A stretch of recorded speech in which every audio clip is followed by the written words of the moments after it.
अस्सलाम वालेकुम एवरीवन, कैसे हैं आप सब। उम्मीद करती हूँ आप सब ठीक होंगे, खैरियत से होंगे। मैं भी ठीक हूँ, बोले तो ठीक हूँ। आप सुन रहे हैं मोहब्बत हो गई। जहाँ से छोड़ा था वहीं से स्टार्ट करते हैं। स्टार्ट करने से पहले इतना कहना चाहूँगी कि आजकल कमेंट्स बहुत ज़्यादा कम आ रहे हैं और आप लोगों को मेरी नई स्टोरी कैसी लग रही है उसके बारे में भी आप लोगों ने अभी तक किसी से ठीक से बात नहीं की है। कमेंट्स तो है ही कम आ रहे हैं, लेकिन क्या कर सकते हैं, आप लोगों की मर्ज़ी। आप लोगों को पसंद आए तो ठीक है, नहीं भी तो भी ठीक है, लेकिन कमेंट्स करके कम से कम बता दीजिए कि आप लोगों को मेरी स्टोरी कैसी लग रही है। और स्टोरी को थोड़ा सा आगे से शुरू करते हैं, जहाँ पर इशिका कह रही थी। चलिए स्टोरी की तरफ चलते हैं। इशिका, लेकिन हवा के झोंके से, जैसे कि मेरी दुनिया को हिलाने के लिए किसी ऊपर वाले ने उसे भेजा। आते ही जिस तरह मुझे पकड़ के खड़ा किया और जिस तरह मेरे होंठों पर अपने होंठ रखे, वो एहसास, उसे मैं लफ्ज़ों में बयान नहीं कर सकती। उस एहसास को महसूस करते हैं ना, तो मेरे जिस्म की एक एक चीज़, एक एक अंग से एक अजीब सी फीलिंग निकलती है। उस फीलिंग का ना क्या नाम दूँ, मुझे नहीं पता। उस फीलिंग को मैं क्या कहूँ, मुझे बिल्कुल नहीं पता।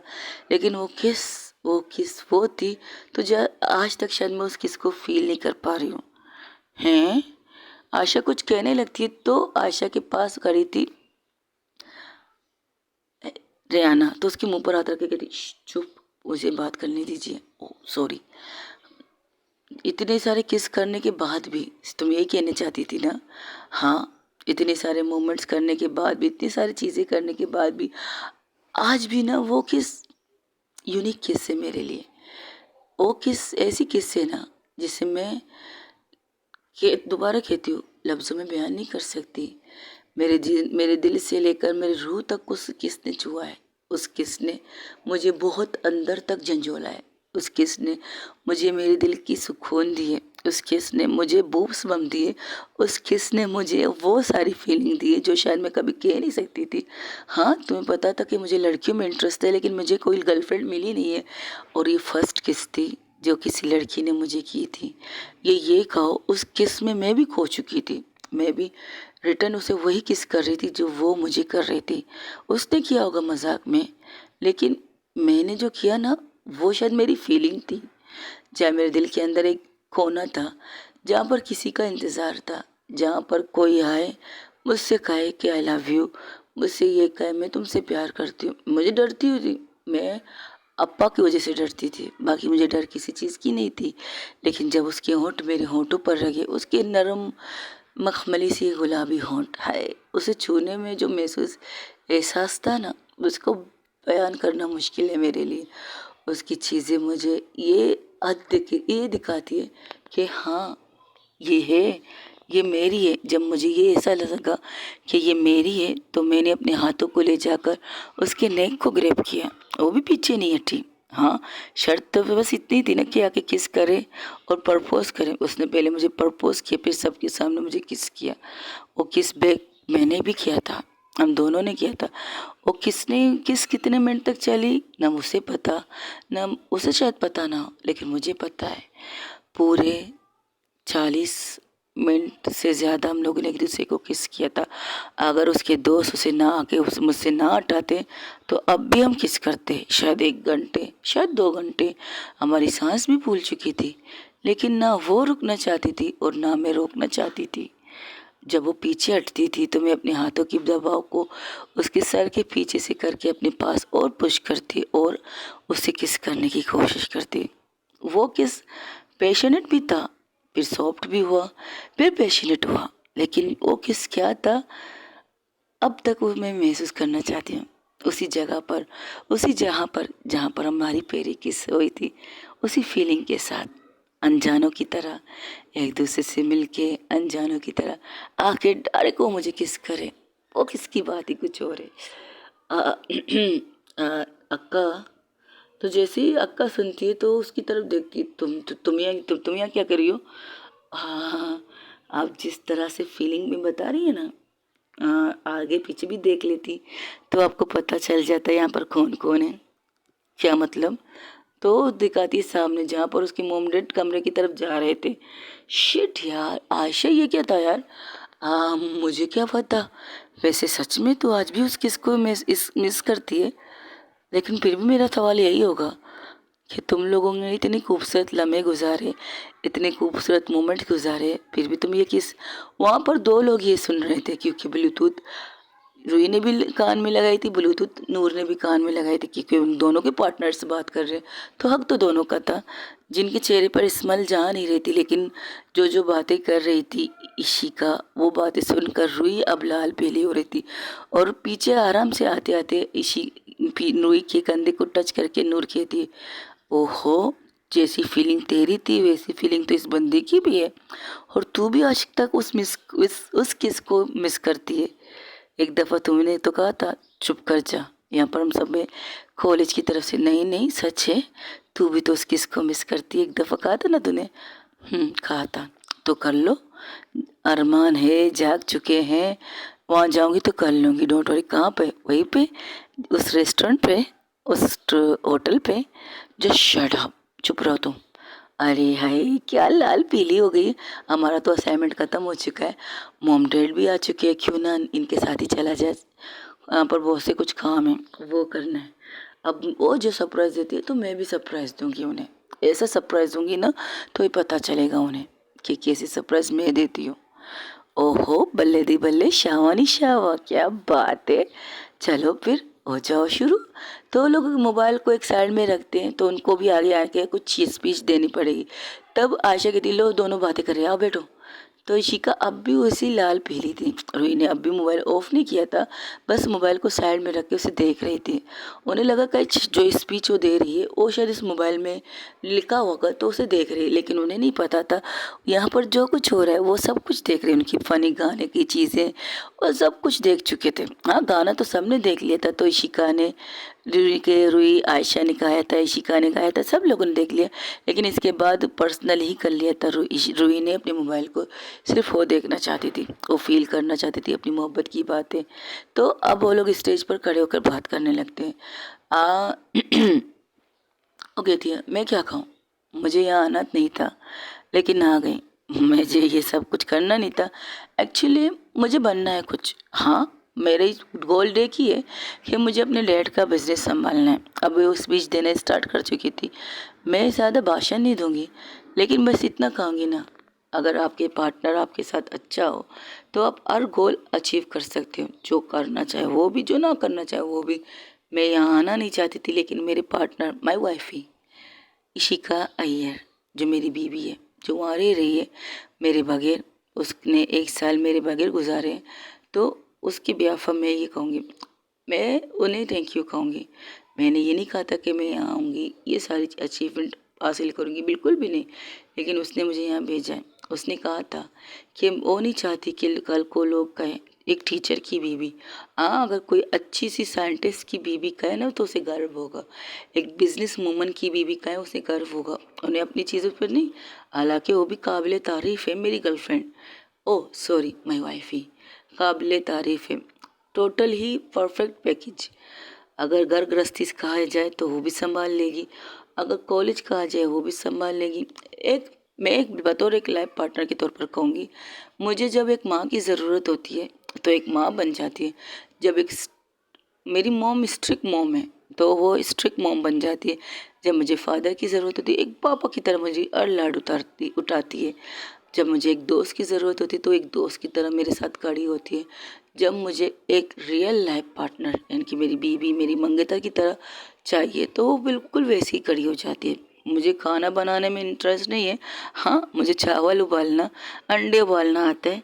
बाकी अगर कोई मुझे कहे खाना बनाने के लिए, तो बड़े प्यार से मैं अपनी मोहब्बत की तरफ देखती हूँ, तो कहती है, इशारे से कहती है, मैं हूँ ना, संभाल लेंगे हम दोनों। वहाँ से किचन में जाती हूँ, वहाँ पे किचन में जाती तो मैं हूँ, वो पीछे से आती है मेरी मदद करने के लिए। लेकिन सबके ख्याल से मैं यूट्यूब से बनाती हूँ, लेकिन नहीं, वो मेरी मोहब्बत बनाती है, बस मैं उसे देखती हूँ प्यार से।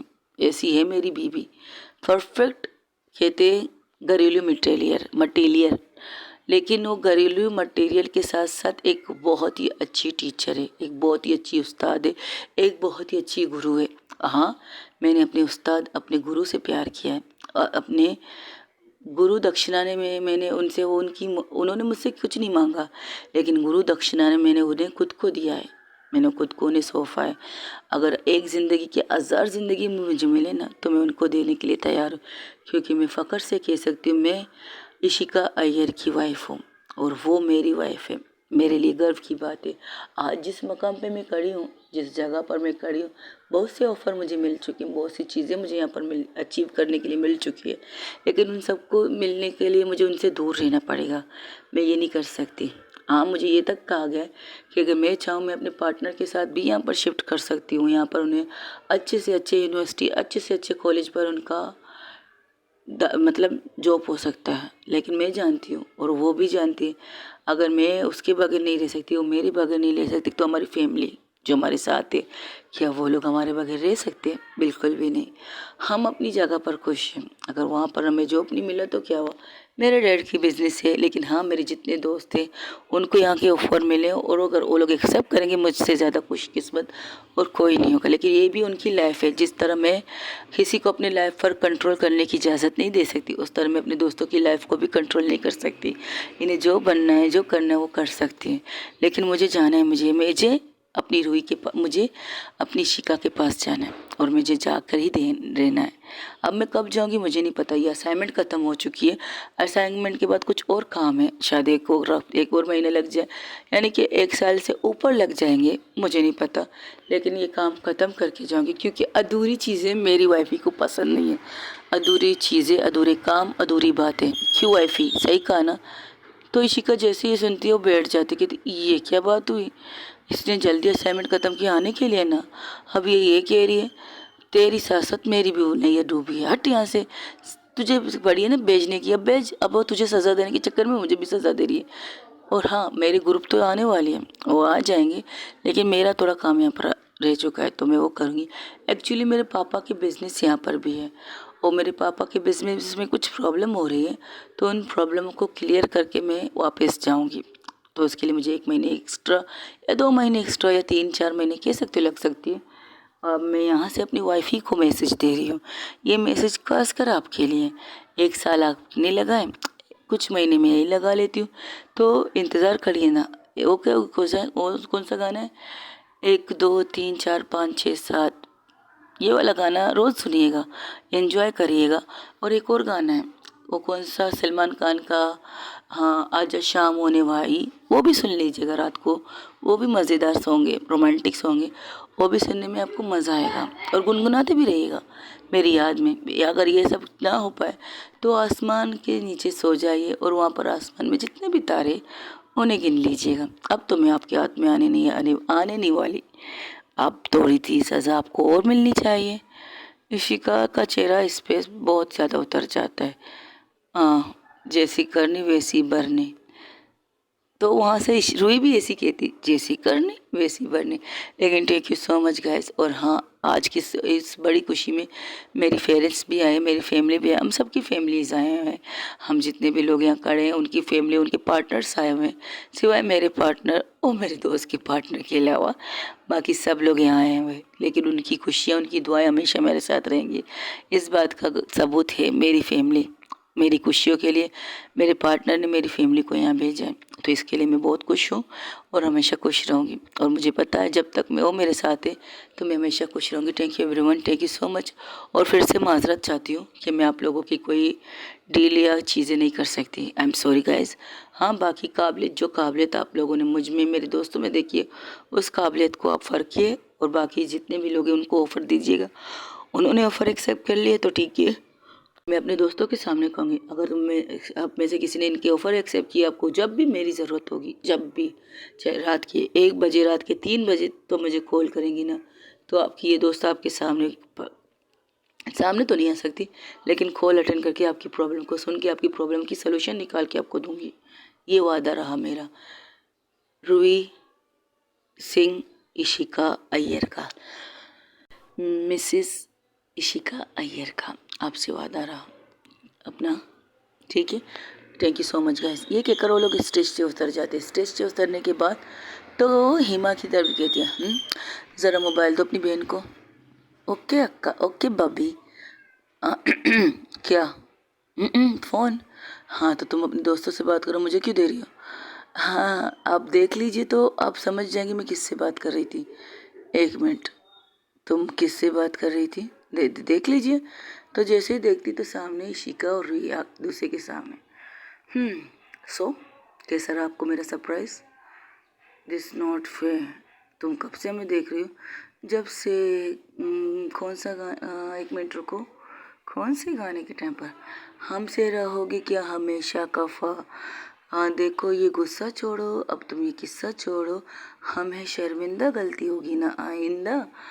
कैसी ये जिद है, कैसा सितम है। यहाँ बहुत से वो गानों को बोल बोल के कह रही थी। ओह, तो तुम कब से हमें इस तरह देख रही थी? हाँ, मैं तो क्या, मैं हम सब देख रहे थे। जब आपने ये गाना स्टार्ट किया था पूरी पब्लिक ने देखी थी। तो ईमा की तरफ घूर के देखती, हाँ उसको मत देखो, फिलहाल मुझे देखो क्योंकि मैं तुमसे बात कर रही हूँ, मिसिस रुई सिंह। तो जैसे ही ये कहती है तो उसके चेहरे पर स्माइल आती है, तो वो भी रिटर्न में कहती है, ओके मिसिस अय्यर कहिए क्या कहना है आपको? 1-2 महीने और रहना है? पापा के ऑफिस का काम है, जैसे तुम्हारे पास मेरे पापा के ऑफिस का काम है। एक्सक्यूज़ मी, मेरे डैड के काम है मुझे, तुम्हारे डैड के नहीं। ओह ओके ओके, तो तुम अपने डैड का काम करो, मैं अपने डैड का काम करती हूँ, इंतज़ार करो मेरा। तो क्या, तो सब लोग आने वाले हैं। अब वो ये तो उनके ऊपर है कि वो लोग आए या ना आए, लेकिन मेरा थोड़ा क्या कह सकते हैं, सच में कह रही हूँ। ये आफिया है, उससे पूछ लो। नहीं, उससे पूछने की ज़रूरत नहीं। उसने बताया था पापा को कि उनकी कुछ कंपनी में कुछ इश्यू हो रहे हैं, उनका यहाँ होना ज़रूरी है भी है, और इसलिए भी। और दूसरी बात, जब तुमने उससे कहा था कि तुम उनके काम को संभाल लोगी, ये भी मुझे पता है, सब मुझे पता है। तो फिर बस एंजॉय कीजिए, इंतज़ार कीजिए, अपना ख्याल रखिएगा। बात बस यही तक करनी है। नहीं, अभी तो मेरे मॉम डैड आए हैं, उनसे बात करनी है। फिर आपका नंबर कब आए मुझे नहीं पता। ठीक है, जैसी तुम्हारी मर्ज़ी। लेकिन ये मेरा नंबर अगर लास्ट में भी आए ना तो मैं अवेलेबल मिल लूँगी। मेरा सिम हमेशा ऑन ही रहेगा तुम्हारे लिए। अच्छा ठीक है, तो ऑन रखिएगा, देखते हैं किस तरह कितने दिन तक ऑन रहता है। Okay okay.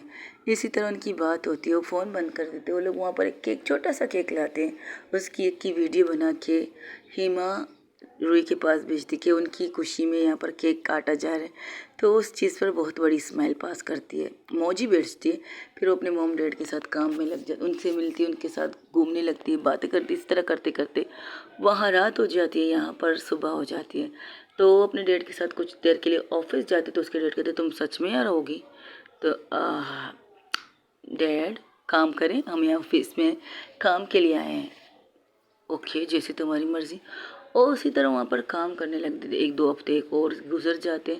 इन 1-2 हफ्तों में वहाँ पर रिटर्न जो गए थे स्टूडेंट आ रहे थे, क्योंकि उन्होंने वाकई 1 साल से पहले, यानी कि अभी साल होने में 2 महीने बचे हुए थे, और इसी दौरान ही वो अपना काम कंप्लीट करके आ चुके थे। सब लोग आ चुके थे, यहाँ तक कि नूर भी आ चुकी थी। नूर, रूही की जितनी ग्रुप के मेंबर थे सब आ चुके थे, सिवाय रूही के। रूही सास में एयरपोर्ट, इशिका ही सास में एयरपोर्ट गई थी कि शायद वो मजाक कर रही होगी, शायद वो आ ही जाएगी। लेकिन जब आराम आराम से सारे पैसेंजर उस फ्लाइट से निकल के सामने आते, बोर्डिंग होती, सब कुछ होता है, और वो फ्लाइट एक जगह पर जाके खड़ा हो जाता है, तो वो उदास हो जाती है।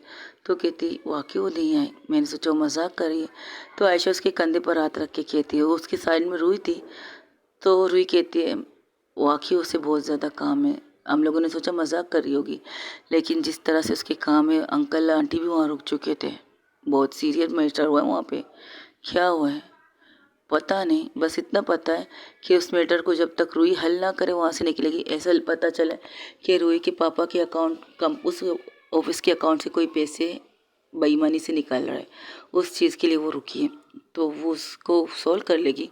कि बहुत ज़्यादा टाइम लगेगा ये मैं नहीं कह सकती कि कितना टाइम लगे, कितना टाइम नहीं लगे, लेकिन बस इतना जान लीजिए कि वो बिज़ी है, वो जानबूझ के नहीं कर रही है। हाँ, उसने मजाक किया था कि वो आपको सताएगी, लेकिन जब वो उस ऑफिस में गई थी उस दिन, उसके बाद ही उन्हें वाकई पता चला कि प्रॉब्लम सीरियस है। तो फिर बस उसमें लग गई। इन 1 हफ्तों में तुम्हें भी उससे ठीक से नहीं मिली। हाँ, आखिरी टाइम तब मिली जब वो मुझे एयरपोर्ट छोड़ने आई थी और आपके लिए दिया था, कहा था ये जैसे ही मैं निकलूँ तो आपको दे दूँ, एक चिट्ठी। आई एम सॉरी, मैं आपको सरप्राइज़ देना चाहती थी, लेकिन कहते हैं ना वक्त हर किसी को सरप्राइज़ देता है, जो वक्त में लिखा है वही होता है। यानी कि ये कहना बेटर रहेगा, जो तकदीर में लिखा है वही होता है। मैं कोशिश कर रही हूँ, लेकिन कब तक आऊँ ये नहीं पता। अब मेरी कई बात सच ना हो जाए, इस बात का डर मुझे भी लग रहा है, लेकिन आपसे जुदा होकर मैं भी रह नहीं पा रही हूँ। और हाँ, अपने दोस्तों के साथ जॉन को भेज रही हूँ, उसे देख लीजिए, उससे फ़र्क लीजिए। अगर आप लोगों को समझ जाए तो ही माँ के लिए हाँ बोलिएगा, वरना नहीं। और इस बीच वो दोनों को भी टाइम दे दिए, एक दूसरे से बात करे, एक दूसरे से गेट टुगेदर करे, तो समझ में आए तो ठीक है। और हाँ, ये सारी चीज़ें हेमा पर छोड़ दो, उसे चॉइस करने दो, उसकी लाइफ है, इंटरफेयर करना मत, उसकी लाइफ को उसको जीने देना, ठीक है। बस इतना करना कि तुम भी उस पर नज़र रखो, मतलब उसको देखो लड़का कैसा है। उसकी फैमिली में बहुत अच्छी फैमिली है, उसकी मॉम डैड भी एक साथ आ रहे हैं उसके। तो थोड़ी देर बाद उनकी भी फ्लैट है, तो एयरपोर्ट आई है, मुझे पता है तुम मुझे देखने के लिए, लेकिन तुम मुझे नहीं देख पाओगे, निराश हो जाओगे। लेकिन इतने भी निराश मत होना, इतना भी उदास मत होना। बस इतना याद रखना, तुम्हारी रूही तुमसे बेतनाशा प्यार करती है और करती रहेगी आखिरी सांस तक। I love you so much मेरी wifey, I really really love you. ये कहकर वो चिट को किस करती, अपने होंठों से उसके लिपस्टिक के निशान उसके खत पर था। और खत को जेब में रख के उसके चेहरे पर स्माइल थी। और गुलदस्ता जो उसके हाथ में था रूही को देने के लिए, अब वो गुलदस्ता जॉन की फैमिली की तरफ बढ़ाती है, क्योंकि जॉन की फैमिली का भी फ्लैट उतर चुका था। तो वो लोग उनको वेलकम करते हैं, उनको अपने साथ अपने घर लेके जाते हैं। ये सरप्राइज तो था, हाँ, रूही को बता देना चाहिए था, लेकिन रूही ने बता नहीं, सरप्राइज था। तो जॉन से इशिका को मिलाती है नूर, नूर को फिर उसे लेकर उनके घर की तरफ निकल जाते। तो वहाँ घर जाते, अब वो लोग थे मिसिस अय्यर हाउस। हाँ, एक हफ्ते बाद उन्हें वहाँ ट्रांसफ़र होना था, तो अपने घर में आ चुके थे। तो वो लोग उन्हें अपने घर लेके जाते, तो अपनी पूरी फैमिली से मिलाते, जॉन की पूरी फैमिली से मिलते। तो वहाँ पर बैठते हैं, तो लोग ऐसे बैठते हैं जैसे एक फैमिली गेट टुगेदर होती है, जैसे कोई अपना मुल्क से मिलने के लिए, अपनी फैमिली से मिलने के लिए पास आता है, उसी तरह से उनका मिलना मिलावट होने लगा था। वहाँ पर उन्होंने बहुत अच्छा टाइम स्पेंड किया है। रूही ने जैसे कहा था, ईमा बिल्कुल वैसी है। जो एक रात जॉन और ईमा गार्डन एरिया में घूम रहे थे, इशिका अपने रूम से देख रही थी। तो जॉन कहता है, फासले में खड़ा था एक मिडचोर बंदे की तरह। तो कहता है, I think Ruhi is right. तो रूही ईमा उसकी तरफ देखती है, व्हाट यू से, मेरा मतलब है रूही ने सही कहा था, तुम बहुत तो अच्छी हो। इनफैक्ट जब मैंने तुम्हें फर्स्ट टाइम देखा था, तुम मुझे बहुत अच्छी लगी थी। मैंने टॉक हर, ये रूही को टॉक किया था। अगर आप इंग्लिश भी बोलेंगे, नहीं नहीं, मैंने सीखा है, रूही से सीखा है। रूही ने मुझे थोड़ा थोड़ा सिखाया है, पर सीखा है। जब मैंने रूही से कहा था कि मैं तुम्हें पसंद करता हूँ, फर्स्ट क्रश विथ यू, क्योंकि my life is not normal, I am big of girlfriend. मेरी गर्लफ्रेंड रह चुकी हैं, एक नहीं दो नहीं, बहुत सी रह चुकी हैं, लेकिन मुझे पता नहीं क्यों तुम्हें देखकर अच्छा लगा, बहुत ज़्यादा अच्छा लगा। झूठ मैं बोलूँगा नहीं, क्योंकि झूठ मुझे बोलना आता नहीं। मैं अपनी फैमिली के साथ नहीं रहता, हम अलग रहते हैं। जैसे हम बड़े होते हैं ना, वैसे ही हम बड़े होकर अलग होते हैं। जैसे हमारे यहाँ कहते हैं बालिग आयु से बालिग, राइट। तो हम बालिग होकर हमें अलग किया जाता है, हम अपने पाँव पे खड़े हो जाएं, जॉब करें, अपनी पढ़ाई करें, ये सारी चीज़ें हमें खुद करनी पड़ती हैं।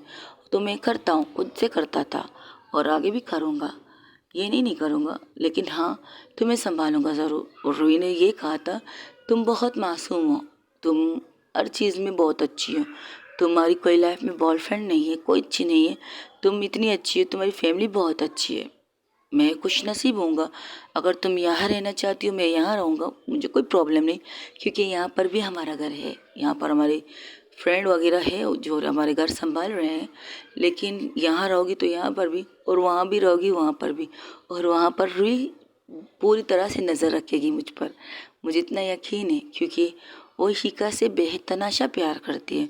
जब फर्स्ट टाइम मैं उससे दोस्ती करने के लिए आगे बढ़ा था, तो उसने कहा था, उसने मुझे तस्वीर दिखाई थी, she is my wifey, I mean wifey. अभी तक शादी मेरी हुई है, इनकी नहीं हुई है, तो ज़्यादा उछलना मत। शी इज़ टेल हर मी। मैं कंफ्यूज था, व्हाट यू से, क्योंकि उस वक्त मुझे इतना नहीं आता था। लेकिन जब बाद में मैंने उससे कहा, no no no, I am normal friend with you, मैं नॉर्मल दोस्त बनना चाहता तुम्हारा। फिर एक दिन तुमसे वीडियो कॉल पर वो बात कर रही थी, जिस तरह तुम्हारी हंसी थी ना, आई एम टोटली ब्लैंक। मुझे कुछ दिखाई नहीं दे रहा था और कुछ सुनाई नहीं दे रहा था, बस तुम्हें देख रही थी। फिर मैंने जब उसे कहा तो पता उसने पहले मेरी पिटाई की है। हाँ, उसने मुझे मारा। तो उसने कहा पता है क्यों मारा? तेरी इतनी सारी गर्लफ्रेंड है, कमीने कुत्ते, तूने मेरी ननद पर नज़र कैसे डाली? और उस नीयत से तू मेरी ननद को कॉल करके देख, मेरे कॉल पर घुसने की कोशिश इसलिए करता है? No no no no, I promise I leave her, she is time pass not real. अच्छा, तो तूने इतनी लड़कियाँ गर्लफ्रेंड बनाई तेरे लिए टाइम पास है, तो क्या मेरी मेरी बहन को टाइम पास के लिए इस्तेमाल करना चाहता है? अरे no way, I really really like her, trust me. तुझ पर ट्रस्ट करके मुझे क्या मिलेगा बे? I don't know but what you say. तुम मुझ पर ट्रस्ट करके तुम्हें क्या मिलेगा? You trust me. तुम्हें भरोसा हो तब मुझे भेजना, नहीं हो तो बिल्कुल मत भेजना। मुझे बहुत चीज़ करनी पड़ी तुम तक पहुंचने के लिए, लेकिन फिर भी अब भी तुम्हारे हाँ की ज़रूरत है। मैं अपनी पूरी फैमिली के साथ इसलिए आया हूँ कि तुम्हें यकीन दे सकूँ, मैं उन लड़कों में से नहीं हूँ जो टाइम पास करे। हाँ, पहले मैं टाइम पास करता था बट अब नहीं करता हूँ। अब आई रियली लव यू, मैं सीरियसली तुमसे प्यार करता हूँ। अब तुम जो डिसीज़न लो, मैं I am respect with you, okay? बस इतना कहना है। मेरा एक क्वेश्चन है, या शो वाई नो। वो तब वहाँ से फ़ोन पर वो पूछती है, रूही कहती है अबे गधे, वो तुमसे ये पूछना चाहती है कि तुमने अपनी लाइफ में किसी लड़की के साथ कुछ किया है? भाभी कॉल पर है या? हाय नो, भाभी कॉल पर है। हो यू मीन टू से सेक्स? जैसे ही सेक्स कहती है तो ईमा के चेहरा लाल हो जाता है। वही ऊपर से जो इशिका भी उस कॉल को ज्वाइन कर चुकी थी, तो उसके चेहरे पर एक स्माइल आती है। हाँ, no no no no no no, बस kiss, not sex, not sex, okay? Kiss kiss, you checkup with me. What? अरे बाबा, ये कह रहे तुम मेरा कल चेकअप करवा दो उसका, तो पता चल जाएगा उसके किसी लड़के के साथ कुछ नहीं किया है। क्या है यार? तो वहाँ से शिका के चेहरे पर और लंबी स्माइल आ जाती है। भाभी आप कॉल पे क्या कर रही हैं? मैं देखना चाहती थी ये गधा तुम्हारे साथ कुछ गलत ना कह दे बेवकूफ़, लेकिन हाँ, दिल का सच्चा है मेरा दोस्त, दिल से कहा है उसने। भाभी दिस नॉट फेयर, ये तो हमारा पर्सनल टॉक था ना। देखो, फिलहाल तो तुम लोगों का पर्सनल अभी तो कुछ है नहीं। जब तक तुम हाँ नहीं कहोगी, जब तक तुम इसके साथ शादी नहीं करती, तब तक तो तुम्हारा पर्सनल नहीं है। जब जब ये तुम्हारे साथ बाहर जाएगा डेट करने के लिए, कहीं पर भी जाएगा, तो मैं तो उसके साथ जाऊंगी। अब तुम मानो या ना मानो, ये तुम्हारी मर्जी। हाँ, इसने जो कहा तुम्हें की कर, और तुम्हारी भाभी ने वो भी कर लिया है। कि क्या कर लिया है? हाँ, चेकअप, मेडिकल चेकअप मी। क्या मतलब? तब वहाँ से रूही को देखने लगती है हीमा। भाभी ये क्या? हाँ नहीं तो क्या, तुम मेरी मोहब्बत की बहन हो, या एक हिसाब से तुम मेरी भी बहन हो कि अपनी बहन की घर गृहस्थी में इसी तरह किसी के भी हाथ में दे दूँ। मैं कंफर्म करना चाहती थी कि ये सच कह रहा था झूठ। जिस तरह से तुमने सवाल पूछा है ना कि तुमने किसी के साथ कुछ किया या नहीं किया, मेरा सवाल नहीं था। मैंने डायरेक्ट इसे हॉस्पिटल में लेके गई, वहाँ से चेकअप करवा के फिर मैंने उसे सवाल किया था। उसे पता नहीं था कि मैं उसकी किस चीज़ का चेकअप करवा रही हूँ, लेकिन जैसे जैसे टेस्ट उसने दिए ना, उसको खुद शर्म आ रहा था मुझे मेरे सामने आने से। तो जब वो बाहर निकला टेस्ट देने के बाद, जब डॉक्टर ने आकर कहा शी इज़ क्लीन चेक, तो मैंने उससे कहा, तो उसने कहा तुम मुझसे पूछ भी सकती थी, इसी वजह में, हाँ, तुम मुझसे पूछ भी सकती थी तो मैं तुमको बता देता। मैंने आज तक किसी के साथ सेक्स नहीं किया है, सिवाय किस के, लिप टू लिप किस के, इसके अलावा कुछ नहीं किया है। वो भी 1 and 2 गर्ल, बस फर्स्ट इन 2 सेकेंड, टू से kiss, not a real kiss, okay? But you test me my checkup. देखो, हमारे यहाँ पर एक कहावत है, कहावत ये है, सवाल ये होता है, यू वर्जन, व्हाट यू से वर्जन? वर्जन मीन टू से तुमने किसी के साथ सेक्स किया है या नहीं किया है? ओ, अगर मैं कहता आई एम सेक्सर तो तुम नहीं मानती? बिल्कुल नहीं मानती, कतई नहीं मानती। इसलिए मैंने आज तक किसी के साथ सेक्स नहीं किया है। तो रूही कहते कहते हंसने लगती है। तो आपने वर्जन का मतलब भी समझ लिया? हाँ, वर्जिन मतलब वो जिसने किसी के साथ सेक्स नहीं किया है। अगर सेक्स किया नॉट अ वर्जिन, ओके मैं राइट। तो रुई ईमा जिस तरह से लाल होती है वो वहाँ से भाग जाकर अंदर चली जाती है। She is not like me. और भाग गई मेरे से बातें सुनकर। बेवकूफ़, और कोई तुम्हारी तरह ना मेरी तरह बोल्ड नहीं होता। मैं बोल्ड हूँ, तू बोल्ड है, लेकिन ज़रूरी नहीं था वो बोल्ड है। लेकिन जिस तरह से उसने सवाल किया उसका जवाब तो देना पड़ता है ना यार। हाँ ये बात तो सही कही तुमने मेरे बच्चे, जो सवाल उसने किया उसका जवाब देना पड़ता है। लेकिन क्या है ना, कभी कभार जवाब थोड़ा सा कम देना पड़ता है, थोड़ा सा कम, समझ में आया? हाँ, okay okay okay, I am understand. You better understand बेटा, you better understand. But she is हाँ मी या नो मी, अब ये तो उसके ऊपर है, वो तुम्हें हाँ कहे या ना कहे। लेकिन मेरी ननन बहुत अच्छी है, बहुत ज़्यादा मेरी बहन अच्छी है। Okay, you are my best friend ना, of course I am your best friend. तो अगर वो ना भी कहे तुम मुझसे दोस्ती मत तोड़ना, ठीक है? हाँ, मुझे ये लगेगा कि मैंने एक अच्छी लड़की को खो दिया है। शायद उसे ये बुरा लगा हो कि मैंने किसी लड़की को किस किया है। देखो, हर किसी की अपनी चॉइस होती है। मैंने पहले भी कहा है, शिका से भी कहा है, तुमसे भी कहती हूँ, हम हिमा पर ज़बरदस्ती नहीं कर सकते। ओके कोई बात नहीं, आई एम वेटिंग, वेट करेंगे। दस गुड। तो तुम कब तक वहाँ हो? हमें 1 हफ्ते तो हो चुका है। कल तो हमें निकलना है, इसलिए आज रात को मैंने उससे बात की है। तुमने उसे बताया कल तुम्हें निकलना है? नहीं बताया, बताने वाला था तो भाग गई। तो कोई बात नहीं, तुम आराम से उससे बात कर लेना, ठीक है? और हाँ, वो तुम्हें हाँ ही कहेगी। तो हम यहाँ पर शिफ्ट कर लें। अब तुम दोनों ही सोचो तुम दोनों को क्या करना है, लेकिन वेट करना, ओके? मैं तुम्हारा इंतज़ार करूँगी। और यहाँ आके तुम्हें पापा के ऑफिस को भी तो ज्वाइन करना है। No no way, you not trust me, I trust you. तुम्हारा पूरा रिकॉर्ड खोल के रख चुकी हूँ मैं जॉन। मैं ऐसे ही अपनी ननद को तुम्हारे हवाले नहीं कर सकती। और मुझे एक बहुत ही ईमानदार काउंटिंग की ज़रूरत है इस ऑफिस के लिए। तो उससे बेस्ट तो तुम हो। तुम्हारी क्वालिटी वगैरह देखकर मैं तुम्हें रिकमेंड कर रही हूँ। अगर वो लोग यहाँ पर रहना चाहें तो तुम यहाँ पर मेरे ऑफिस में जॉब कर सकते हो। इस पे मैं पूरे 100% पर नज़र रख सकती हूँ। समझ में आई? ओके, जैसे तुम्हें ठीक लगे, लेकिन मेरी क्वालिफिकेशन देखकर तुम मुझे जॉब देना, ओके? नॉट अ रिश्तेदारी। ओ बस भी कर, तुझसे अभी तक रिश्तेदारी नहीं हुई है तो फ्रेंडशिप कह सकते हो ना। फ्रेंडशिप देखकर नहीं करना, ठीक है? ओनली माई, हाँ बाबा बस है। तुझे सिखा सिखा के मेरा सीख जा रहे वाला है।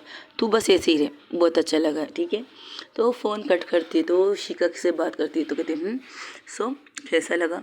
लड़का तो अच्छा है, डायमंड ढूंढ रहा है तुमने हिमा के लिए, बहुत अच्छा है। वैसे मुझे नहीं पता था तुम इतनी आगे तक जाओगी, उसका मेडिकल चेकअप करवाओगी। जाहिर सी बात है, और तुमने सच में उसे मारा है? ऑफ कोर्स मारूंगी ना, जब फर्स्ट टाइम उसने मुझे बताया, क्योंकि जिस तरह की उसकी चीज़ें थी मेरे सामने, तो माना था, मारना तो था, तो मारा। फिर इसके बाद वाकई वो सुधर चुका था, वो ना किसी गर्लफ्रेंड के साथ जाता था। हाँ, जहाँ तक मुझे भी पता है कि मैंने उनकी गर्लफ्रेंड से पूछा था, फिर पूछने के बाद ही मैंने उसका मेडिकल चेकअप करवाया था। शायद वो लड़की भी झूठ बोल रही होंगी, लेकिन जैसे ही मेडिकल में क्लीन चेक मुझे मिला तो मैं खुश थी, मैं बहुत खुश थी। फिर इसके बाद उसके रहने चीज़ें सब कुछ मैंने देखी। उसकी फैमिली एक नॉर्मल है, एक छोटी सी स्टोर चलाती है चीज़ों की, जहाँ पर उनका गुजारा आराम से हो जाता है, और खुद एक जॉब करता है। हाँ, उसको लड़कियाँ ये इतने चार्मिंग है, हैंडसम है, इसलिए उसकी लड़कियाँ उसके ऊपर फिदा है। बिल्कुल कह सकते हो चॉकलेट बॉय है। एक्सक्यूज़ मी, ओ हो, कहीं से जलने की बू आ रही है क्या? ऑफकोर्स आएगी ना, मेरे अलावा तुम किसी और की तारीफ कर रही हो तो जलूंगा नहीं क्या? जल रहा हूँ मैं। हाय मेरी जल कुकड़ी, सीरियसली तुम्हें जलने की ज़रूरत नहीं मेरी जान, जो सच है वो सच है, सिर्फ बता रही हूँ, सीरियस मत लो। ओके, फिर क्या? फिर यही टेस्ट किया, सब कुछ क्लियर आया तो सब कुछ ठीक है। तुम कैसी हो? और मोम डैड? रोज़ तो तुम मोम डैड से बात करते हो, ये सवाल मुझसे मत करो। अब फ़ोन पे हम दोनों एक दूसरे के बारे में बात करें तो बेटर है। तुम्हारी बहन का भी हो गया, साइड में रखो। मेरा मोम डैड भी ठीक है, उन्हें भी साइड में रखो। तुम खाना खा रही हो आजकल? नहीं, टाइम पर नहीं खा रही, लेकिन खा रही हूँ। तुमने प्रॉमिस किया था यार, कुछ परेशान हूँ। क्या परेशानी है? अच्छा ये बताओ, अगर कभी हम अलग रहेंगे, एक्सक्यूज़ मी, हम अलग क्यों रहेंगे? मतलब मैं तुम नहीं, हमारी फैमिली से अलग रहेंगे तो तुम कमरे में क्या रखना पसंद करोगी? वेट अ मिनट, तुम्हारे दिमाग में ये खराफत आई भी कैसे मिस? मिसेस इशिका, कैसे? सबसे पहले मुझे ना अपने मॉम डैड को छोड़ना है, ना तुम्हारे अम्मा अप्पा को छोड़ना है। हाँ, तुम्हारी बहन क्या कहते हैं, परदेश क्या कहते हैं, पराए घर की है, उसको तो एक न एक दिन जाना पड़ेगा। कब जाएगी मुझे नहीं पता, जब भी जाए उसकी मर्ज़ी, मुझे कोई टेंशन नहीं। तुम्हारे भाई जो छोटा है तुम्हारे साथ ही, हमारे घर में हम एक साथ ही रहेंगे। और तुम्हारे दिमाग में ये बात क्यों है कि मैं अलग रहूँगी? ऐसा कभी सोचना भी मत। अगर रहेंगे तो साथ ही रहेंगे, वरना अगर अलग लेने की बात होती ना तो मैं यहाँ पर इतने सारे जॉब को ठुकराती नहीं। समझ में आया? और यहाँ पर मेरे डैड का भी बहुत बड़ा ऑफिस है, वो भी मैं यहीं पर ज्वाइन करके यहीं पर रहने का, सेटल होने का सोचती। क्या दिमाग में आया तुम्हारे आज? बस कंफर्म करना था मेरी जान। बाढ़ में जाओ, कंफर्म हो गया, बाय। अरे अरे सुनो सुनो सुनो सुनो सुनो, नाराज़ तो मत हो, बाय बाय ये कहकर वो बंद कर देती। तब वहाँ से पीछे से आके उसके पीठ को ज़ोर से पंच मारती है। आयशा, तू ना एक नंबर की डैश है। Excuse me? और नहीं तो क्या, बंदी तुझसे प्यार से बात करने के लिए कह रही है और तूने घुसा दिया अपनी सुई उसके अंदर। क्या यार, अभी तो मुश्किल से तुझसे मना रही है। वैसे बंदी में दम बहुत है हमारी भाभी जी में। Excuse me? हाँ, जो उनका मेडिकल भी करवा दिया उसने, क्या बात है। अब लगा कि तुम्हें एक सही लड़की मिली है। एक्सक्यूज़ मी, वो शुरू से सही है। अब वो नाराज़ हो गई, ऐसी बातें करेगी तो चप्पल तुझे मारने देनी चाहिए थे। तुझे पता है उसने इतना बल रहा, तुम्हें पता है नूर ने मुझसे क्या कहा? उस टाइम नूर भी उनके कमरे में आती है, उसने मुझे कहा इतने बड़े कंपनी से, तुम्हें पता है वहाँ के बेस्ट कंपनी से उसे जॉब की ऑफ़र हुए हैं, उसी कीमत, उससे कई दुगुनी पैसों में। लेकिन उसने ऐसा लात मारा तेरे लिए और फैमिली के लिए, और तूने उसी सुई को घुसा दिया। अलग लेकर क्या खलेंगे, अलग लेंगे, अलग लेंगे का डायलॉग लगा के। ओके गाइस, आज के लिए इतना ही। हो सके तो मेरे चैनल को लाइक शेयर कमेंट सब्सक्राइब में ज़रूर बताएगा कि आप लोगों को मेरी स्टोरी कैसी लग रही है। अपना ढेर सारा क्या रखिएगा। अल्लाह हाफिज़, टेक केयर, बाय बाय।